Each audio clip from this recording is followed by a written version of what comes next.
안녕하세요. 옛이야기입니다. 오늘도 와주셔서 감사합니다. 옛이야기 채널은 사연 읽어주는 남녀 채널에서 지금은 삭제되어 들을 수 없는 21년도에 소개해드린 사연 중 베스트 사연만 뽑아 다시 읽어드리는 채널입니다. 구독과 좋아요 부탁드리며 오늘의 사연 바로 시작하겠습니다. 안녕하세요. 저는 50대 후반의 자영업자입니다. 고향에서 남편과 정육점을 하고 있어요. 어제는 소가 들어오는 날이어서 바빴는데 오늘은 한가해 노래를 들으며 사연을 써봅니다. 저는 나훈아 씨를 정말 좋아해요. 특히 테스 형을 많이 들어요. 사실 소크라테스는 잘 모릅니다. 근데 누가 그러대요. 그분이 욕심을 버리라고 했다고요. 한때 저와 남편은 욕심에 눈이 멀었던 적이 있어요. 생각지도 못한 많은 돈이 생긴 뒤였습니다. 30대 초반, 한참 젊은 때였죠. 제 얘기는 달동네에서 시작해요. 서울 한복판, 달동네 꼭대기에 저희 부부는 신혼방을 꾸렸어요. 남편과 저는 작은 회사의 관리 직원과 격리로 만나 결혼했습니다. 둘 다 첫 번째 결혼을 실패하고 각자의 애들이 어릴 때 이혼한 공통점이 있었어요. 아들들 나이도 비슷했죠. 서로 비슷한 처지에 좋은 감정을 갖게 됐고 살림을 합쳤습니다. 작게 식도 올리고 혼인신고도 했어요. 둘 다 넉넉지 않은 집안에서 자라 아끼는 건 잘했습니다. 저는 아들 형제 키우느라 회사를 관두고 부업이란 부업은 다 했어요. 여행 같은 것도 모르고 짠순이로 살았죠. 남편 월급날 동네 입구 호프집에서 통닭 한 마리 시켜놓고 맥주 한잔 하는 게 유일한 낙이었어요. 그 호프집은 중년 아주머니 혼자 운영했어요. 제주도 구자 출신이시라 호프집 이름이 당근 호프였어요. 남편 없이 혼자 사시는 분이었습니다. 어렵게 키운 아들을 막 군대에 보냈다는 그분은 우리 애들을 예뻐했어요. 아들 어렸을 때가 떠오른다면서요.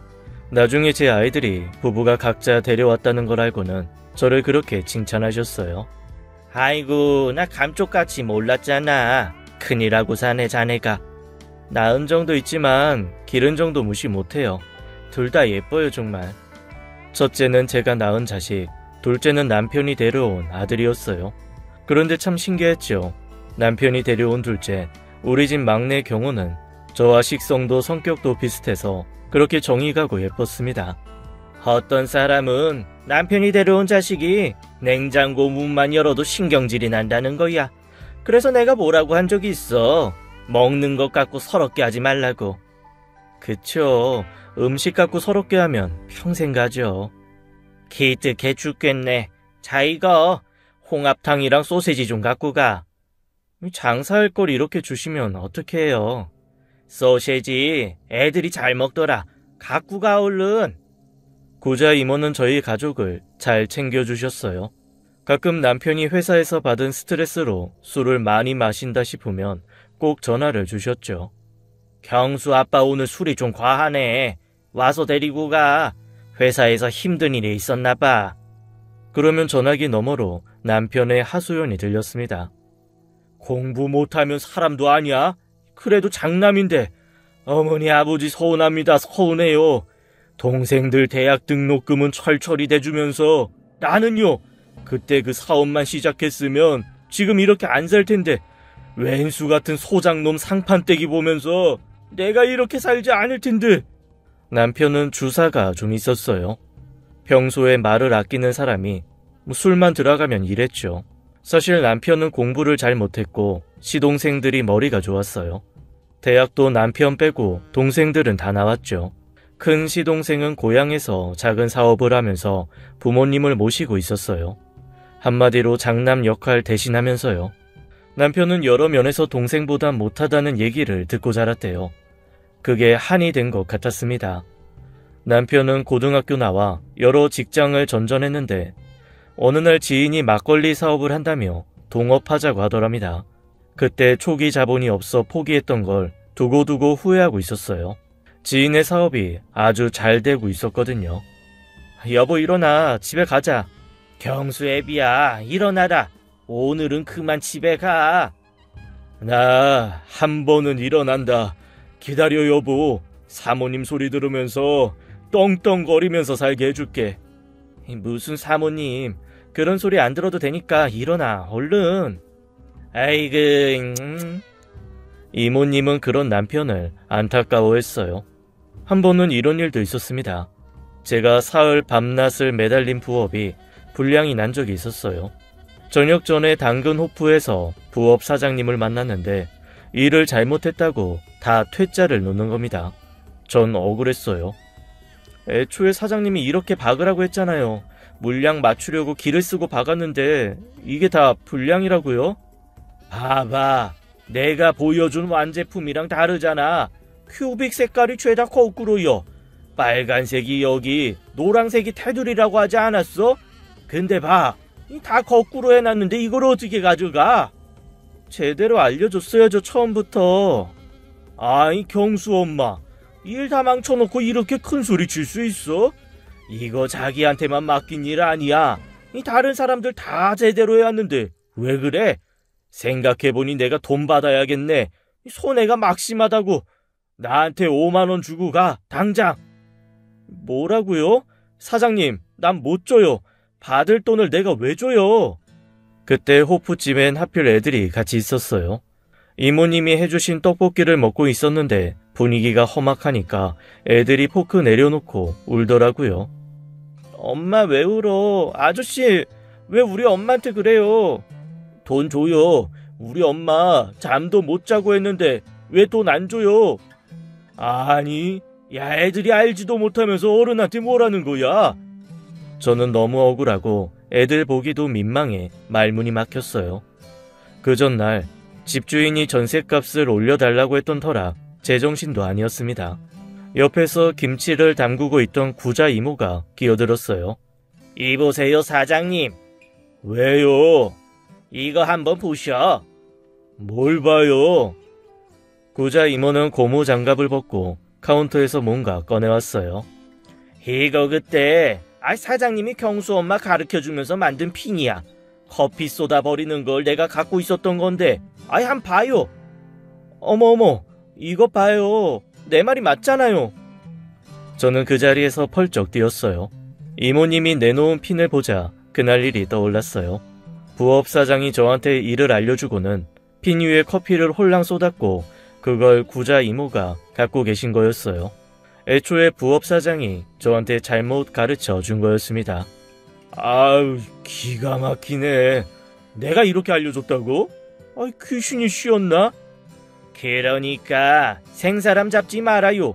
돈도 주는 게 맞지. 안 그럼 이 사람이 사장님 잘못한 걸 다 뒤집어 쓰게 되잖아. 부업사장은 투덜거리면서 지갑을 꺼냈어요. 35,000원을 주면서 저한테 이러대요. 우린 인연이 아닌가 보네. 내가 이런 실수 잘 안 하는데. 에휴, 앞으로 나한테 연락하지 마, 용수 엄마. 그러면서 제가 만든 핀은 또 다 갖고 가더라고요. 저는 다리에 힘이 풀려 주저앉았어요. 애들이 제 옆에 앉아 눈물을 닦아주더라고요. 이모님은 애들한테 1,000원 한 장을 쥐어줬어요. 엄마가 억울한 일 당하는 것 같으니까 분했어. 그렇지. 애미가 세상 최고지. 나중에 커서도 그렇게 엄마 지켜줘야 한다. 자, 나가서 아이스크림 하나씩 사 먹어. 애들이 나가자 참았던 눈물이 쏟아졌어요. 고맙습니다, 이모님. 저 아저씨 더러운 버릇 여전하네. 이번에 또 그럴까봐 내가 미리 챙겨뒀지. 불량핀이라면서 가져가긴 왜 가져가. 저거 다 수법이야, 수법. 제대로 해놓은 걸 불량이라고 덤태기 쉬워서 치가 다 먹으려는 속셈 모를 줄 알고. 경수 엄마, 똥 밟은 셈 치고 털어버려. 그리고 여기 2만 원 가져가. 2만 원이요? 지난번에 경수 애비한테 심부름 시키고 못 준 돈 있어. 가져가. 그랬어요? 시장에 같이 갔을 때 내가 빌린 거야. 15,000원 빌렸는데 5,000원은 이자. 제 마음 달래주시려 괜히 빌린 돈 갚는다고 그러시는 거 모르지 않았어요. 저는 구자 이모한테 답답한 마음을 털어놨습니다. 경수 아빠 사표 냈어요. 도저히 회사 못 다니겠대요. 이 지경에 당장 전셋값은 올려달래지. 막막해 죽겠어요. 아이고 너무 걱정 마. 살려고 하면 다 방법이 있어. 경수 애비 그렇게 나약한 사람 아니야. 기다려봐. 위로를 받은 전 다시 힘을 낼 수 있었고 남편은 보름 뒤 다른 회사에 취직해 출근하기 시작했습니다. 전 직장보다 보수도 대우도 좋은 곳이었어요. 다행히 집 문제도 해결이 되어 저희는 반지하에서 볕 잘 드는 2층으로 이사할 수 있었어요. 당근호프 맞은편 건물이었습니다. 이웃이 이사하면서 가구를 다 물려주는 바람에 가전 가구도 싹 다 바꾸게 되었어요. 2층 침대도 생겨서 방에 놔줬더니 형제가 개다리 춤을 추면서 재롱을 부리는데 저절로 웃음이 나왔습니다. 엄마, 오늘 기분 최고야, 최고. 우리 집 부자 맞지? 새 TV도 있고 침대도 있고 신난다. 그래, 우리 집 부자야. 부재된 기념으로 저녁 메뉴는 특별히 감자탕이다. 애들은 환호성을 질렀어요. 남편이 사온 소주와 사이다를 놓고 감자탕을 푸짐하게 먹으면서 우리 가족은 건배를 했습니다. 아빠도 좋은 회사로 옮겼고 우리 앞으로 좋은 일만 있을 거다. 경수 경우 너희도 공부 열심히 해야 한다. 알았지? 그날 밤 우리 부부는 괜히 잠이 안 와 베란다로 나갔어요. 거기서 내려다보면 당근 호프가 있었습니다. 여보, 구자 이모 꼭 돌아가신 우리 친정엄마 같다? 그러게 말이야. 이 집도 이모님 아니었으면 다른 사람한테 빼앗길 뻔했잖아. 살면서 조금씩 은혜 갚자. 잘 해드리고 싶어. 마음으로. 그래. 그리고 우리 형편도 나아졌는데 셋째 가질까? 안 돼. 경호 상처받아. 남편은 종종 우리 둘의 아이를 낳자고 했지만 저는 반대했어요. 셋째를 낳으면 남편의 자식인 둘째, 경호를 소홀히 하게 될 것 같았거든요. 둘째 애들은 친형제들 사이에서도 서럽다던데 지금 셋째를 낳으면 아무래도 사랑이 그 막내에게 쏠릴 것 같아서 마음이 내키지 않았습니다. 그리고 몇 달 뒤 창문을 열어놓고 거실에 앉아있던 우리 부부는 이상한 소리를 들었어요. 분명 구자 이모가 낸 소리는 맞는 것 같은데 딱 한 번 들리고는 멈췄어요. 목소리가 크신 분이었지만 이번에 들은 소리는 왠지 소름이 끼쳤습니다. 당장 베란다로 나가 호프집을 내다보니 불은 켜져 있는데 출입문은 닫혀 있었어요. 청소하실 땐 늘 문을 열어두셨는데 오늘만 달랐죠. 여보, 좀 이상하다. 문 닫을 시간 한참 지났는데도 불도 켜져 있고 청소하실 땐 문을 늘 열어놓는데. 내가 가볼게. 그래 여보, 내가 여기서 보고 있을게. 남편은 나가다가 저를 보고 말했어요. 뭔가 나쁜 예감이 들었던가 봅니다. 저도 그랬고요. 혹시 신고할 일 있으면. 알았어. 내가 당장 신고할게. 당신도 조심해. 남편은 그냥 나가려다가 야구방망이 하나 들고 나가더군요. 전날 밤 저는 꿈자리가 사나웠고 안 그래도 가족들에게 하루 종일 조심하라고 했던 날이었어요. 저는 떨리는 마음으로 남편이 호프집에 들어가는 걸 지켜봤습니다. 아니나 다를까 고성이 들려왔어요. 뭐하는 짓들이야, 이모님! 여보, 신고해! 저는 당장 전화기 앞으로 달려가 경찰에 신고를 했어요. 뭘 본 것도 아닌데 심장이 쿵쾅거리고 손이 떨렸습니다. 여보세요. 여기 땡땡땡 57번지 당근호프인데 빨리 와주세요. 빨리요. 저는 급한 대로 후라이팬을 들고 내려갔어요. 호프집 문을 열까 망설이는데 맞아서 피투성이가 된 구자 이모가 뛰쳐나왔습니다. 곧 남편이 따라 나와 문을 닫고 막아섰어요. 안에서는 나쁜 놈들이 문을 열라고 난리가 벌어졌습니다. 남편은 제가 갖고 나온 후라이팬을 야구 방망이로 두드리면서 온 동네 사람들을 깨웠어요. 근처 슈퍼집 사장님이랑 이웃들이 나왔고 사정을 알고는 남편과 함께 문을 막아섰습니다. 나쁜 놈들은 문을 부수다 창문으로 나오려고 발악을 했지만 방범창으로 막혀있어 그조차도 쉽지 않았어요. 경찰차가 와서 그 둘을 잡아갔고 남편도 구자 이모를 모시고 따라갔습니다. 아, 이게 다 무슨 일이야? 호프집 사장 많이 다쳤나봐. 아이고 무서워. 괜찮을까 모르겠네. 늦게 온 남자 손님들은 구자 이모에게 술을 따르라고 했는데 거절했고 그걸 이유로 폭력을 휘두른 거였어요. 그놈들은 전과가 많았습니다. 구자 이모는 많이 다치셔서 병원에 한 달 넘게 입원해 계셨어요. 그 일이 있고 석 달이라는 시간이 흘렀어요. 이모님은 호프집을 결국 다시 열더군요. 나쁜 일은 다 지나갔다며 벌 수 있을 때 조금이라도 버는 게 맞다면서요. 그 이후 남편은 거의 매일 호프집 마감을 도와드렸어요. 군에서 휴가 나온 아들은 우리 집에 올라와 인사를 하더군요. 이 두 분 아니었으면 우리 어머니 어찌 되셨을지 정말 감사합니다. 경호, 경수도 꼭 사촌형을 만난 듯 잘 따르더군요. 3년간을 우리는 구자 이모님과 가족처럼 지냈습니다. 그리고 이모님 아들의 제대를 한 달여 앞둔 어느 날 하늘이 무너지는 소식을 들었어요. 구자 이모가 새벽에 쓰러지게 된 겁니다. 그렇게 기다리던 아들의 제대를 코앞에 두고 하늘나라로 간 거였어요. 남편과 저는 비통한 마음으로 장례식장을 지켰고 소식을 듣고 나온 아들이 통곡하는 걸 봐야만 했습니다. 이모님을 조금 더 잘 보살필 것을 뼈저리게 후회가 되었습니다. 그리고 장례가 끝난 뒤 저희 부부에게 뜻밖의 일이 벌어졌어요. 구자 이모의 아들이 찾아와 통장과 계약서를 꺼내는 거였습니다. 이게 다 뭐예요?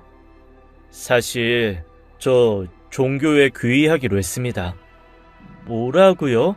어머니 살아계실 땐 마음을 확실히 정하지 못했는데 이제 고민할 이유가 없어졌습니다. 오랫동안 생각한 거예요. 결정 내렸고요. 구자 이모의 아들은 평범한 삶을 포기하고 종교인으로 살겠다고 했어요. 그러면서 어머니의 재산을 모두 저희에게 준다는 거였습니다. 알고 보니 구자 이모의 재산은 상상을 초월하는 액수였어요. 재개발이 결정된 동네 호프집이 있는 3층 건물의 소유주였고 저축액만 해도 억 단위였어요. 20년 전 자그마치 10억이 훌쩍 넘는 큰 돈이었어요. 달동네 서민은 꿈도 꿀 수 없는 액수였죠. 어머니가 살아계실 때 유언장을 작성하신 게 있는데 보여드릴게요.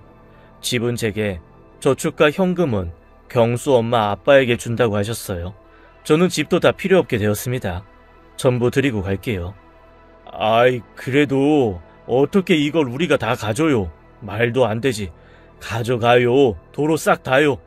집안 큰 돈을 어떻게 쓸지 고민하는 것조차 저는 싫습니다. 이 재산은 누님과 형님 몫이에요. 전 그렇게 생각합니다. 구자 이모의 아들은 아주 냉정한 표정이었어요. 절에 들어가 스님이 된다는 건지 신부님이 되겠다는 건지 알 수도 없었습니다. 너무 늦은 시간이라 내일 다시 얘기하자고 이부자리를 깔아줬습니다. 분명 잠드는 것까지 봤는데 청년은 새벽같이 사라졌어요. 우리 부부는 갑작스러운 일에 무섭기만 했어요.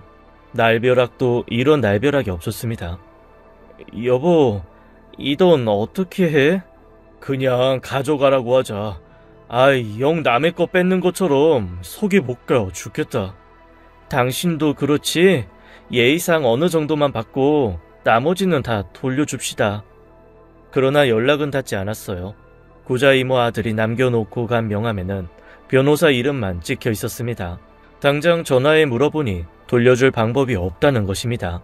이미 공증도 끝났고 세금 문제도 처리가 됐다는 거였어요. 꼼짝없이 그 재산은 저희 것이 되었습니다. 우리 부부는 몇 날 며칠 잠을 못 잤습니다. 경수 경호는 그런 저와 남편을 보며 순진하게 물었죠. 엄마, 어디 아파? 왜? 군인 삼촌 다녀가고서 계속 아픈 것 같아. 밥도 못 먹고. 좋은 일 생겼는데 엄마가 좀 복잡해서 그래. 좋은 일 생겼어? 그럼 우리 피자 먹을 수 있는 거야? 피자? 무슨 말이야? 학교 앞에 피자집 생겼는데 애들이 거기서 생일 파티해.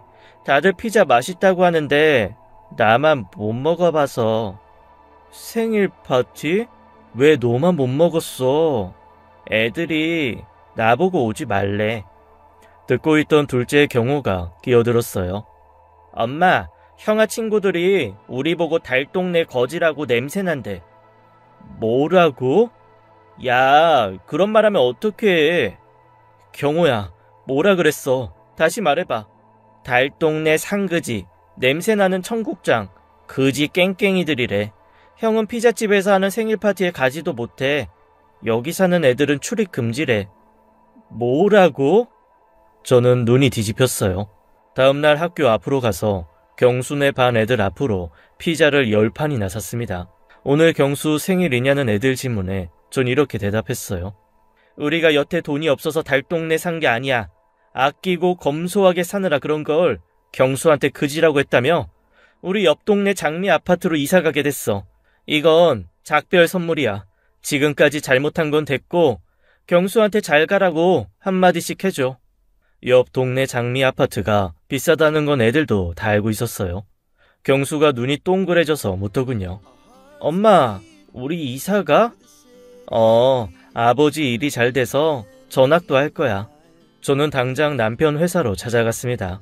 명진 씨 그만뒀어요. 뭐라고요? 분명 오늘 출근했는데요. 보름 전에 해고당했어요. 알고 보니 남편은 새 직장에서도 잘렸던 겁니다. 상사에게 처음부터 밉보였던 게 화근이었어요. 저녁에 퇴근해 들어온 남편에게 어떻게 된 거냐 물었어요. 말하려고 했는데 미안해. 돈 생기면 고물상 해볼까 하고 알아보던 중이었어. 고물상? 그게 꽤 짭짤하다는 거야. 고철만 파는 게 아니라 이것저것 분해해서 팔면 남는 장사래. 나 손재주 있잖아. 회사 생활은 영 안 맞아. 고물상 어때 여보? 우리 같이 열심히 일하면 여보 우리 구자 이모가 준 돈 받자. 이렇게 된 이상 우리 전처럼 살지 말고 한번 때깔나게 살아보자. 여보 정말이야? 진심이야? 우리 애들 달동네 그지라고 여태 놀림받고 있었어.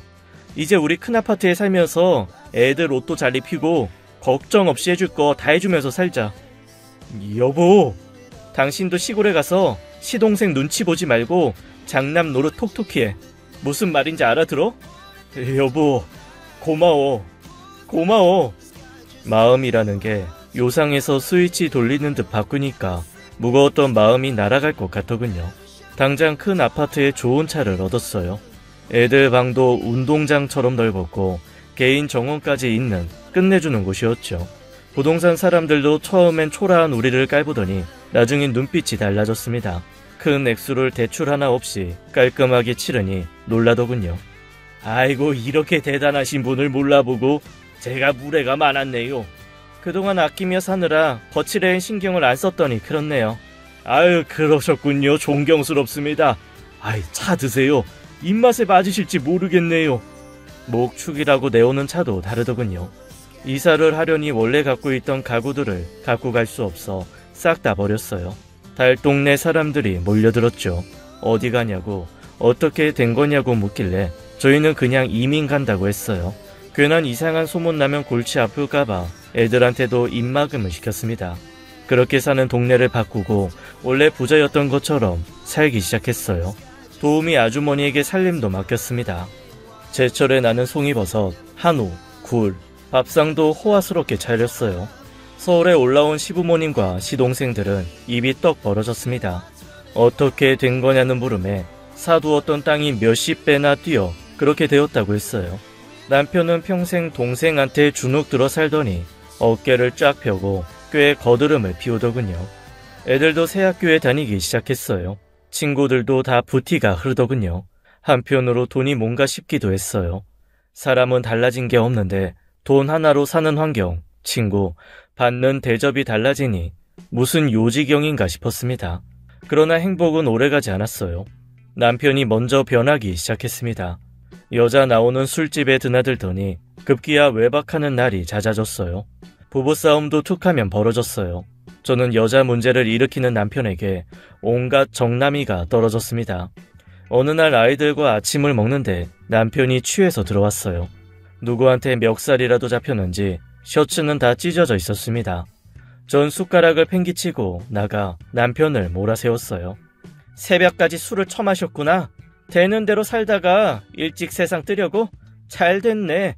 이 재산 다 내 거 되겠네 그럼. 무슨 소리야. 돈이 왜 다 네 거야. 빨리 가서 꿀물이나 타와. 아줌마 꿀물 좀 줘요.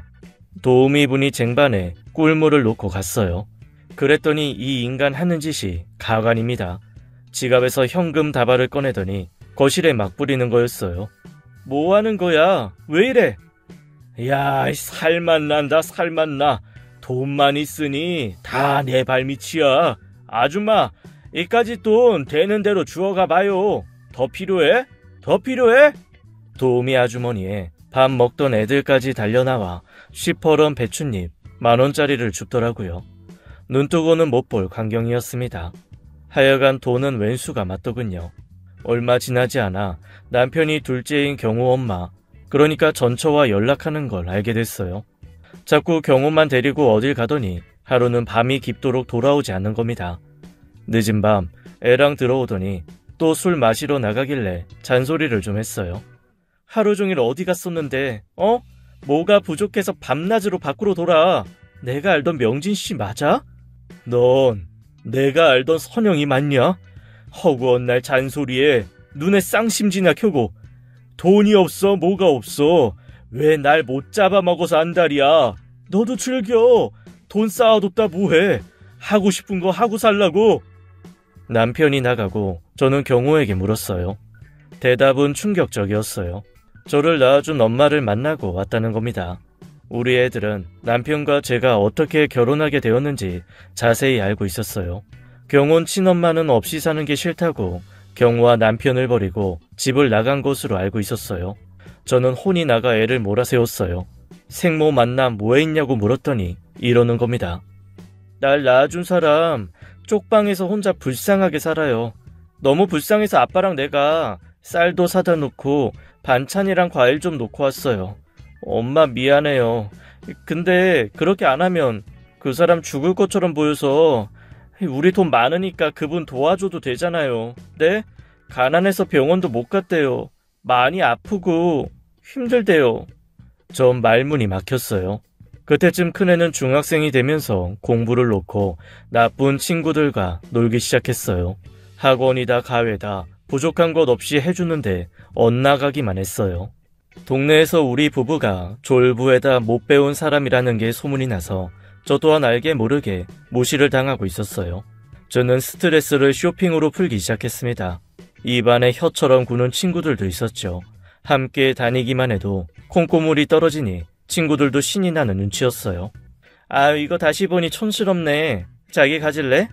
이걸 나 준다고? 가져. 색깔이 실증나네. 난 다른 거 또 사지 뭐. 이거 200은 좋기 좋잖아. 아, 그렇게 비싸지도 않네. 고마워서 어떡해. 나중에 자기 열무김치 담그면 그거 한 통 갖다 주던가. 열무김치? 그것 말고 또 먹고 싶은 김치 없어? 말해봐, 다 해줄게. 됐어. 아줌마가 다 해주는데 뭐. 손맛이 다르니까 그렇지. 그러나 불안한 마음은 진정되지 않았어요. 뭔가 다 모래성처럼 흘러내릴 것만 같았습니다. 저는 남들 몰래 점을 보러 다니기 시작했어요. 그런데 하나같이 제게 이러는 겁니다. 눈먼 돈 갖고 있다며 욕심을 버리라고요. 자칫 초상 치를 수 있다는 말에 저는 속병이 생기기 시작했어요. 그때쯤 저는 뜻밖의 연락을 받게 되었어요. 지방에서 시부모를 모시러 살아가는 시동생이 전화를 했더군요. 집 앞이라길래 얼른 오시라고 했습니다. 형은 언제 퇴근해요? 요새 바빠서요. 뭐 어쩌면 내일 들어올 수도 있고. 에이, 형이랑 얘기 좀 하고 싶은데. 그럼 주무시고 가세요. 손님 방에서 주무시면 돼요. 그날 밤 깜빡 잠이 들었다 자정이 넘는 시간에 눈이 떠졌어요. 다투는 소리가 들리길래 저는 일어나 밖으로 나갔습니다. 남편의 서재문이 열려있고 시동생과 남편이 실랑이를 벌이고 있었어요. 남편은 화가 나 있었습니다. 선비인 척 고상하게 굴더니 무슨 돈 욕심이 그리 많아? 지나친 요구 아니라고 생각해. 그 돈 좋은 일에도 써야지. 형은 분에 넘치는 삶을 살고 있어. 그 돈이 형을 망치게 할지도 몰라. 모르겠어? 그래서 내 돈을 그지 새끼들한테 꼭 써야겠다. 그지 새끼들? 형도 어떻게 컸는지 잘 생각해봐. 내가 어떻게 컸는데? 나 우리 집 족보까지 새로 만들었어, 이 녀석아. 네가 뭔데 나한테 이래라 저래라야. 나보다 공부 좀 잘했다고 부모님한테 대접받고 살았는데 이제 너랑은 차원이 다르게 사니까 야고르냐? 저는 놀라 서재로 들어갔습니다. 시동생이 고향 사람들을 위해 큰돈을 기부해달라고 했다더군요. 고향 공단 지역에 큰 불이 나서 사람들이 직장도 잃고 몸을 다친 사람도 많다고 하는 겁니다. 저는 남편에게 그러자고 했어요. 여보, 그럽시다. 왜 못해요? 그러면 당신 사업도 더 잘 될 거고 애들한테도 좋지 않겠어? 다짜고짜 화만 내지 말고. 야, 난 하늘 아래 무서울 게 없는 사람이야. 괜히 어줍지 않게 쑤시지 마라. 안 넘어가. 형이 이렇게까지 망가질 줄 몰랐네. 시동생은 차가운 얼굴로 서재를 나갔어요. 남편은 불쾌한 표정을 지었습니다. 그러나 저는 포기하지 않고 설득했어요. 여보, 사실 나 좀 무서워. 벼락 부자들 패가 망신하는 얘기 얼마나 많이 들었어. 안 그래? 우리도 그렇게 되면 어떡해. 돈 많고 권세 있는 사람들도 나쁜 일 없이 오래 살려고 몰래 구판 벌이고 전 보고 난리래. 돈 벌면서 나쁜 짓 한 게 가족들, 자식들한테 갈까봐 우리도 착한 일 좀 하자. 해서 나쁜 일 없잖아. 야, 우리가 도둑질해서 부자 됐냐? 아니잖아. 세상 겁날 게 뭐가 있어. 남한테 맡기는 돈도 아니고 시동생 통해 하는 일이니 믿을 수 있지 않겠냐고 남편을 설득했어요. 결국 시동생이 제시한 돈의 절반을 기부하게 되었습니다. 그래도 큰 돈이었어요. 억 단위였으니까요. 저는 이렇게라도 액마금을 했다 생각했죠. 남편은 두고두고 그 돈을 얼마나 아까워하던지 귀에 딱지가 앉을 지경이었습니다. 그 뒤 남편과 저는 시댁 쪽에는 신경을 끊었어요. 대신 돌아가신 구자 이모의 제사상은 아주 기가 막히게 차려냈습니다. 그러나 사는 모습은 크게 달라지지 않았어요. 툭하면 술 취해 외박하는 아빠에 돈 쓰느라 정신없는 엄마를 보며 애들도 변해갔어요. 큰애는 공부 때려치고 연예인 하겠다고 해서 기획사에 연결시켜주고 하고 싶은 대로 하라고 냅뒀어요. 둘째는 미술을 하겠다고 해서 그러라고 했습니다. 너무 힘들게 노력하지 말고 대입 실패하면 유학 가라고 미리 도망칠 구멍까지 만들어줬어요. 첫째는 신이 나서 돌아다녔지만 둘째는 아니었어요. 툭하면 싸우는 우리 부부에게 다가와 말리는 것도 경호, 이 녀석이었습니다. 사춘기도 없는지 경호는 늘 순하고 착했어요. 부부싸움 끝에 남편이 집을 나가고 제가 울고 있으면 따뜻한 차를 타와서 제 옆에 앉더라고요. 그리고는 이렇게 말했어요. 엄마, 우리 다시 그 동네로 이사가면 안 될까? 어디? 전에 살던 아파트? 거긴 좁아서 안 돼. 아니, 전망 끝내주게 좋던 산동네. 무슨 소리야, 경우야. 그때 우리 가족 감자탕 하나 놓고도 행복했는데. 행복하긴 뭐가 행복해. 지질이 궁상이었지. 들어가자. 경우야, 엄마 피곤하다. 남편과 나빠지는 관계 속에서 저는 그렇게 예뻐하던 경우도 안중에 없었어요. 남편은 사업을 연신 말아먹더니 갑자기 주류 사업에 뛰어들었어요. 경험도 없는 술집 체인을 낸다는 거였어요. 그리고 얼마 안 가 일이 터졌습니다. 주류 사업을 하자며 남편을 꼬드긴 동업자들이 남편 돈과 투자자들의 돈을 갖고 잠적해버린 거였어요. 하루아침에 빚쟁이들이 집에 몰려들고 집이 가압류되면서 남편은 도망자 신세가 되고 저와 아이들은 궁지에 몰렸습니다. 5년간의 사치스러운 삶이 그렇게 막을 내린 거였어요. 채권자들은 시도 때도 없이 집에, 애들 학교에 들이쳤어요. 남편 어디다 숨겼어? 어? 몰라요. 저희도. 제 말 좀 믿어주세요. 얘야, 넌 알지? 너한테는 연락할 거 아니야. 학교 끝날 때마다 앞에서 지키고 있을 테니까 연락 오면 바로 말해. 알았어? 큰애 경수는 그래도 고개를 빳빳이 들고 대드는데 마음 약한 둘째 경호는 울기만 했습니다. 저는 이리저리 남편을 찾으러 다녔어요. 행여 잘못된 선택을 할까봐 마음 졸이는 날들이 이어졌습니다. 저희는 다시 달동네 쪽방으로 이사를 하게 되었어요. 이사를 앞둔 전날 밤 저는 또 한 번 충격을 받았습니다. 막내 경호가 쪽지만 남겨놓고 집을 나간 것이었어요. 제 아빠 없이 어려운 형편에 같이 살 염치가 없다며 생모에게 가겠다는 거였습니다. 저는 괴로움에 일주일 사이에 머리가 하얗게 새어버렸어요. 경호가 어디로 갔는지 알 수도 없었어요. 반쯤 나간 정신으로 이사를 한 뒤 연락 한 통 없던 시동생이 불쑥 찾아왔습니다. 형수, 빚을 얼마나 졌어요? 5년 만에 10억 훌쩍 넘는 돈을 다 날리고 억대의 빚을 안게 된 상황이 제가 생각해도 기가 막혔습니다. 침통한 표정으로 앉아있던 제게 시동생이 말을 꺼냈어요. 빚 어느 정도 갚을 수 있을 거예요. 네? 저는 제 귀를 의심했어요. 전에 형한테 도와달라고 했던 거 기억나죠? 네? 고향 공단에 불이 났다고. 맞아요. 그때 그 돈 절반으로 공장도 다시 세우고 급한 불도 껐어요. 그리고 절반은 이런 일 생길 것 같아서 안 건드렸어요. 고스란히 있어요, 통장에. 정말이에요? 그럼 그 돈 우리 줄 수 있어요? 네? 저는 다급해서 염치도 모르고 매달렸습니다. 시동생은 차분하게 말을 이어갔어요. 게다가 형님 돈으로 투자한 고향 사업이 잘 되면서 투자한 돈이 배로 돌아왔어요. 그것까지 하면 어느 정도 수습할 수 있을 거예요, 형수. 어떻게 그럴 수가. 그뿐 아니에요. 하루아침에 형 이렇게 된 거 아는 사람들이 돈도 조금씩 모았어요. 형수 힘내요. 이것도 다 지나가는 과정일 거예요. 저는 시동생 앞에 납작 엎드려 서럽게 울었습니다. 그리고 형을 같이 찾자고 애원했어요. 백방으로 수소문을 찾고 보니 남편은 거리에 노숙자가 되어 있더군요. 시동생과 함께 남편을 데리고 와 다시 사람꼴로 만들기 위해 온갖 노력을 다했습니다. 그 사이 시부모님도 올라와 아들을 챙기고 가셨어요. 남편은 가족들의 보살핌에 서서히 원래 모습으로 돌아왔어요.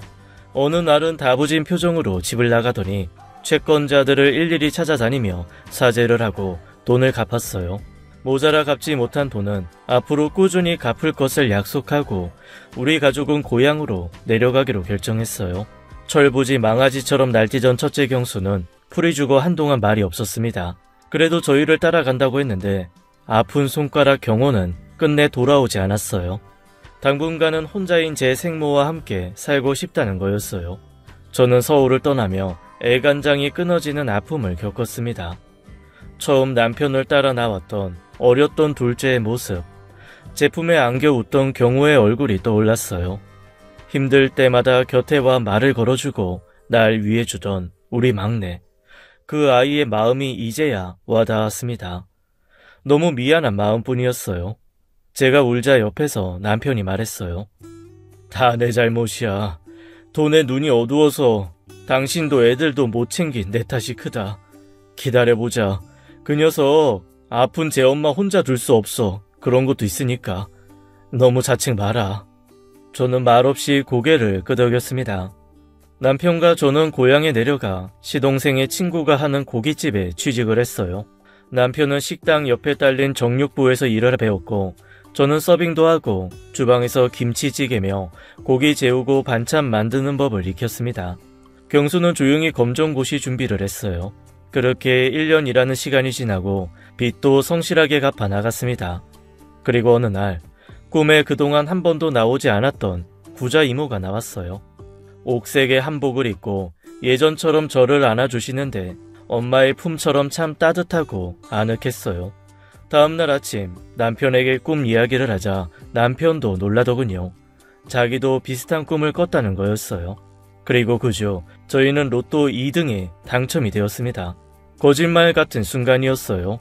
꽈배기 하나 사 먹자고 남편과 길을 걷다 5,000원을 주었고 그 돈으로 산 복권이 당첨이 된 거였어요. 2등이었지만 몇천만 원이나 되는 큰 돈이었습니다. 당첨된 복권을 앞에 두고 남편과 저는 말이 없었습니다. 또 한 번 이모님이 선물을 주신 거라는 생각이 들었어요. 여보, 이번만큼은 우리 실수하지 말자. 그래, 어떻게 하면 좋을까? 어떻게 쓰면 좋겠니, 경수야? 그 삼촌 찾아보는 게 어때요? 그 삼촌? 아들의 말에 저희는 이모님의 아들을 수소문에 찾아 그 돈을 들고 찾아갔습니다. 그분은 신부님이 되어 있었어요. 한국에만 계시는 게 아니라 동남아 지역을 돌며 빈민가 아이들을 돌보신다고 하더군요. 형편도 어렵다면서 왜 이걸 포기하려고 하세요? 신부님 얼굴 볼 면목이 없어요. 그 아까운 돈 다 날리고 저희가 무슨 할 말이 있겠어요. 거짓말같이 들리시겠지만 복권도 억지로 한 거예요. 이웃이 복권방에 개업해서 주운 돈으로 인사치레 겸 산 건데 덜컥 당첨이 됐어요. 이 돈 거절 마시고 제발 좋은 일에 써주세요, 신부님. 신부님 받아주세요. 그 큰 돈 받고 겪은 마음고생 말로 다 못합니다. 저도 이 사람이랑 애들 앞에서 못할 짓 많이 했어요. 그릇에 넘치는 돈이 들어오니 정신을 차릴 수가 없었어요. 왜 그걸 다 주고 갔나 신부님 원망도 많이 했어요. 이제 겨우 돈독이 빠졌는데 또 꽁돈 받아 배불리고 싶지 않아요. 이 돈 좋은 데 쓰고 싶습니다. 신부님과 돌아가신 이모님께 사죄하고 싶은 마음도 있고요. 제발 받아주세요. 신부님은 차분하게 저희 이야기를 들어주셨어요. 결국 당첨금을 받아주시겠다 하셨습니다. 어려운 이웃을 돕는 데 쓰겠다면서요. 우리 부부는 조금은 홀가분한 마음으로 성당을 나섰습니다. 앞으로는 어떤 일이 있어도 복권 같은 건 사지 않겠다고 약속도 했어요. 그리고 돌아오는 길에 경호를 찾아갔어요. 부모가 모두 무릎을 꿇고 진심으로 사죄했어요. 마음 아프게 했던 지난 일들을 용서해달라고요. 시간이 흘러 경모의 생모, 남편의 정처는 세상을 달리하고 경호는 다시 우리 품으로 돌아왔어요. 경호가 돌아온 날 저는 감자탕을 푹 끓였습니다. 우거지 듬뿍 넣고 칼칼하게 정성으로 만들었어요. 곧 남편이 경호를 데리고 들어왔고 저는 그토록 보고 싶던 막내 아들을 꽉 끌어안았습니다. 엄마, 내가 너무 늦게 왔죠? 아니야, 경호야. 이제라도 와줘서 고마워. 저는 주책 없이 울고 말았어요. 경호는 어렸을 때 그랬던 것처럼 제 눈물을 닦아주며 싱긋 웃었어요. 그거 알아요? 엄마는 울 때도 예쁜 거. 우는 게 뭐가 예뻐. 진짜야. 떨어져 있을 때 엄마 우는 모습만 떠오르더라. 미안해요. 속 썩여서. 경호야, 미안하다. 네가 달동네 다시 돌아가자고 할 때 정신 차렸어야 했는데 허구한 날 네 아빠랑 싸우고 너 마음만 아프게 하고 내가 널 쫓아낸 거나 마찬가지야. 아픈 엄마 병간호도 힘들었을 텐데 돌아와줘서 고맙다, 막내야. 앞으로 엄마 부끄럽지 않게 살게. 아빠랑도 약속했어. 남편도 옆에서 고개를 푹 숙이고 있었어요. 그때 큰아들 경수가 경호를 안아주더군요. 잘 왔다, 이 자식. 형 잊어버린 거 아니지? 너 없으니까 되게 심심하더라. 그날 저녁 우리는 예전처럼 둘러앉아 감자탕을 먹었어요. 아이들도 크고 남편과 저도 풍파를 겪으며 늙었지만 마음은 꼭 그때 달동네에서 한 마음으로 살던 그 시간으로 돌아간 것 같았습니다. 그로부터 많은 시간이 지난 지금 남편과 저는 빚을 다 갚고 우리 명의의 정육점을 개업하게 된 겁니다. 아들들은 여전히 나란히 공무원 시험에 합격해 가정을 꾸리고 잘 살고 있어요. 한때 찢어지게 가난하게도 살아봤고 넘치게 부유하게도 살아봤네요. 많은 일을 겪고 단단해졌으니 이것도 복이라면 복이지 싶습니다. 그러나 우리 부부는 한마음으로 이야기해요. 지금이 가장 좋다고요. 넓지는 않아도 두 내외 살기 좋은 집 하나 있고 건강한 육신에 직업도 있고 애들도 각자 잘 살고 더 바랄 것이 있을까요? 믹스커피 하나 타서 마시며 테스형 노래 듣는 걸로도 오늘의 행복은 차고 넘친다는 생각이 듭니다. 제 이야기는 여기까지입니다. 긴 사연 들어주셔서 감사합니다. 모두 건강하시고 행복하세요. 지금까지 옌이야기였습니다. 끝까지 함께 해주신 여러분 감사드리며 저희는 다음 사연으로 돌아올게요. 감사합니다.